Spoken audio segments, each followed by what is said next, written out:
Hi, welcome to Ski Talk. I'm Steve. I'm the ski buyer and ski EO as they call me here at skis.com. And today we're joined by Rob Jones, our local Tecnica rep. Hi, Rob. Hello. How you doing? Doing well, thanks. Good. And I've got a really good looking boot sitting on my lap. What boot is this? That is the 10.2. 10.2 100. 100, right? So there's a whole line of 10.2s, right? Yes. All right. So personally, I think this is a great looking boot. Blue's my favorite color. So, and for those of you at home that can't see it, it's actually translucent, so you can actually see the liner through the boot. So let's kind of go through this boot step by step. Tell us about the outside features. It's a traditional 4-buckle boot, right? Traditional 4-buckle boot, all 4 aluminum micro-adjustable buckles, so you have a lot of adjustment on the boot there. Now, one of the problems with 4-buckle boots for some people is they tend to be more difficult to get in and out of. Yeah. Has Tecnica done something on this boot to make it a little easier? Yeah, obviously we don't want to sacrifice performance for comfort and easeability of getting it on, but we have something really unique on here called Quick Instep, which is allowing this front buckle to open up.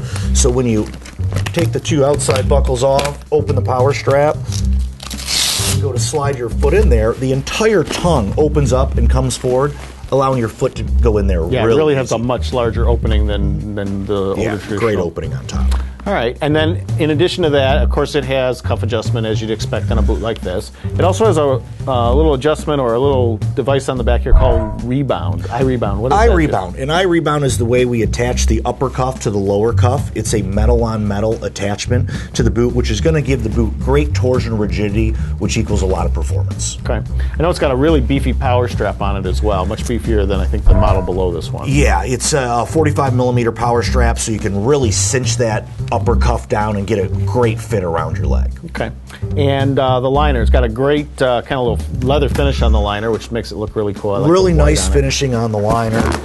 It has a leather upper on the outside of it, which is going to allow it really ease of entry to get in. It wears extremely well. That's yeah, you don't see that parts. typically at this price point. The higher end boots usually have this. It really gives it a nice little finish. Really nice, feature, and just paying attention to detail on the boot. Neon toe box on the front. You want to tell us a little bit about that? Yes, we have a not neon. Neoprene. Neoprene, yep. Neon would be flashing lights. Yeah, no flashing lights here, just a pretty blue shell.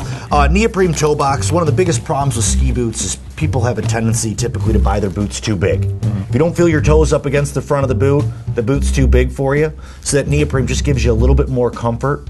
I also think it allows you to get a little tighter fit because that neoprene can push where it needs to, so you don't have to buy a bigger boot than necessary. Absolutely. Which is a problem for often buying ski boots, is people tend to sometimes buy boots a little too big. Most people typically do. Yeah. So let's see. Now the last on this boot is 10.2 is 102 millimeter last. So now, what kind of foot shape or foot width is that? 102 is your D width or your medium width. It's going to fit the norm out there.